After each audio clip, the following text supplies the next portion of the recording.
Hello दोस्तों, तो कैसे हैं आप लोग। चलिए आज हम नजर डालेंगे दिल्ली की राजनीति पर जो काफी ज्यादा गरमाई हुई है।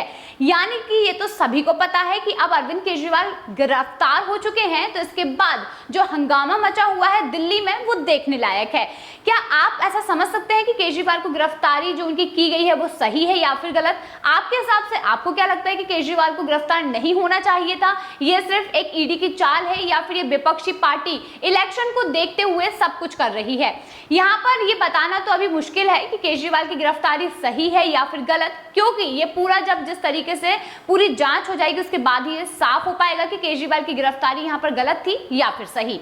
लेकिन आज मैं आपको पूरी चीजें डिटेल में बताऊंगी कि आखिर केजरीवाल को किस तरीके से गिरफ्तार किया गया, कब गिरफ्तार किया गया और कब उनकी जांच जो है, जो ईडी है वो उनसे कब पूछताछ कितने समय तक कर सकती है, और सारी चीजें जो है वो मैं आपको डिटेल में बताने वाली हूँ। लेकिन इससे पहले अभी तक अगर सब्सक्राइब नहीं किया है तो सबसे पहले चैनल को सब्सक्राइब कीजिए ताकि ऐसे वीडियोस आपको और भी ज्यादा देखने को मिल सकें।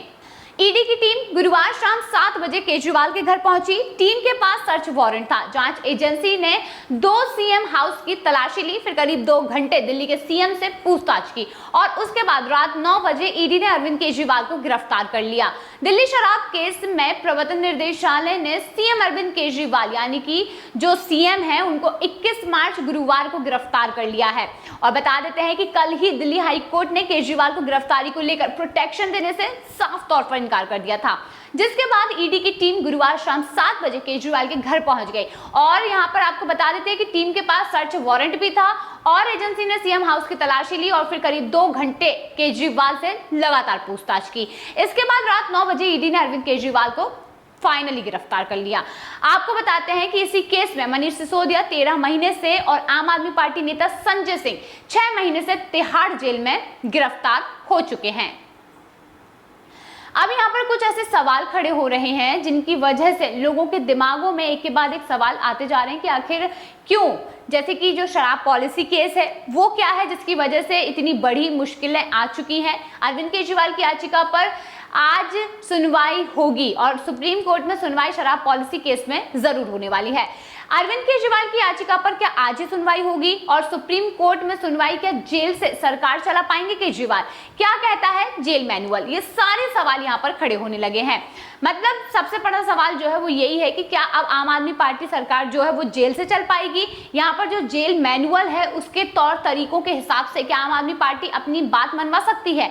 और जेल में रहते रहते किससे कब केजरीवाल मिल पाएंगे, किस तरीके से काम कर पाएंगे और कब वे किसी से बात कर अपनी बात को सही तरीके से रख पाएंगे, ये सारी चीजें जेल मैनुअल में आती हैं। और जेल मैनुअल सामने आने के बाद ही ये साफ हो पाएगा कि हाँ, केजरीवाल ही सीएम बने रहेंगे और जेल से सरकार चलाएंगे।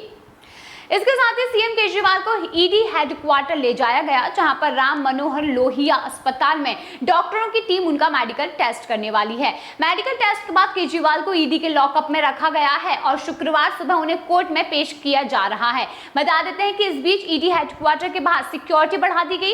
कुछ देर में इस मामले पर आम आदमी पार्टी प्रेस कॉन्फ्रेंस भी करने वाली थी। इसके साथ ही सुप्रीम कोर्ट में सुनवाई भी शुरू होने वाली है। अरविंद केजरीवाल की लीगल टीम ने ई फाइलिंग के जरिए अर्जी दाखिल की और केस की तुरंत सुनवाई के लिए अर्जेंट लिस्टिंग की मांग की है।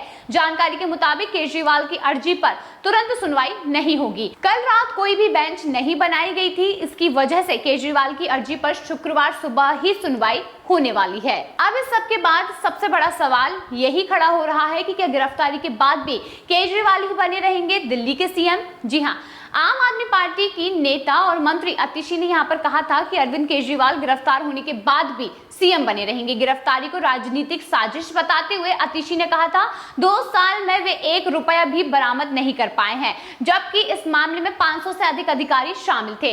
इस बीच तिहाड़ जेल के सूत्रों ने यहाँ पर कहा है कि जेल में सरकार चलाने का कोई प्रावधान नहीं है। अगर केजरीवाल को तिहाड़ जेल में रखा जाता है तो जेल मैनुअल के हिसाब से ही सब कुछ होगा, यानी कि वो सीएम नहीं बने रहेंगे।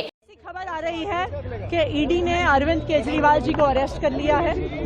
ये बिल्कुल साफ था, जितनी भारी संख्या में पुलिस आई थी, जितनी भारी संख्या में पैरामिलिट्री फोर्सेस यहाँ पे स्टेशन थे, कि आज ईडी अरविंद केजरीवाल जी को अरेस्ट करने के लिए आ रही है। अरविंद केजरीवाल का अरेस्ट भारतीय जनता पार्टी की और प्रधानमंत्री नरेंद्र मोदी जी की एक राजनीतिक साजिश है।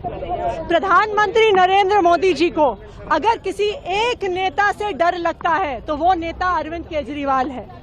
2 साल में जब से इस केस का इन्वेस्टिगेशन चल रहा है, 2 साल में 1 रुपए की भी रिकवरी ना ईडी ना सीबीआई कर पाई है। 500 से ज्यादा अफसर इस केस में लगे हुए थे, 1000 से ज्यादा रेड्स हुए। आम आदमी पार्टी के नेताओं के घर, मंत्रियों के घर, उनके ऑफिसेज में हर जगह रेड हुई, लेकिन उसके बावजूद 1 रुपया आज तक नहीं मिला है। तो आज लोकसभा का चुनाव अनाउंस होने के बाद अरविंद केजरीवाल का अरेस्ट एक राजनीतिक साजिश है, लेकिन मैं प्रधानमंत्री नरेंद्र मोदी जी को कहना चाहती हूं कि अरविंद केजरीवाल सिर्फ एक इंसान नहीं है, अरविंद केजरीवाल एक विचार है। अगर आपको लगता है कि एक अरविंद केजरीवाल को गिरफ्तार करके आप इस विचार को खत्म कर सकते हो तो आपको गलत लगता है। बीजेपी मुख्यालय का यहां पर घेराव करने के लिए आम आदमी पार्टी पूरी तरीके से इकट्ठा हो चुकी थी।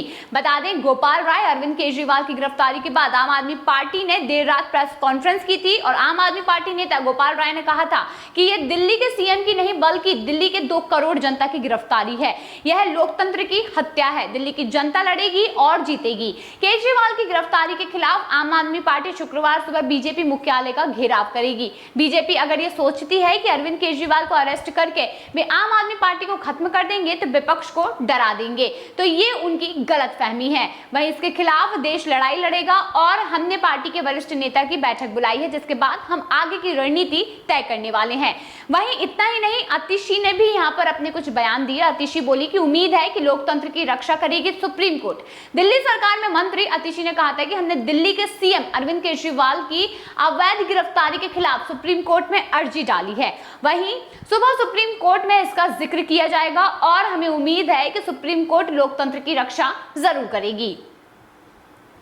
शराब नीति केस में ईडी ने केजरीवाल को मास्टरमाइंड बताया है। सूत्रों के मुताबिक ये सारी बातें सामने आ रही है। ईडी के अधिकारियों ने अरविंद केजरीवाल और उनके फैमिली मेंबर्स का मोबाइल फोन और दूसरे गैजेट्स जब्त कर लिए थे। सीएम हाउस के बाहर भारी पुलिस फोर्स की तैनाती की गई थी और वहीं केजरीवाल के घर के बाहर धारा 144 भी लगा दिया गया था। सूत्रों की माने तो ईडी ने शराब नीति केस में अरविंद केजरीवाल को मास्टरमाइंड बता डाला है। दिल्ली के शराब नीति केस में ईडी अरविंद केजरीवाल को अब तक 9 समन भेज चुकी थी, लेकिन वह एक बार भी ईडी के सामने पेश नहीं हुए थे। केजरीवाल ने 9वें समन को दिल्ली हाई कोर्ट में चुनौती देते हुए गिरफ्तारी से प्रोटेक्शन की मांग की थी, जो कि पूरी तरीके से खारिज कर दी गई और जिसके बाद ईडी सीएम के घर पहुंच गई।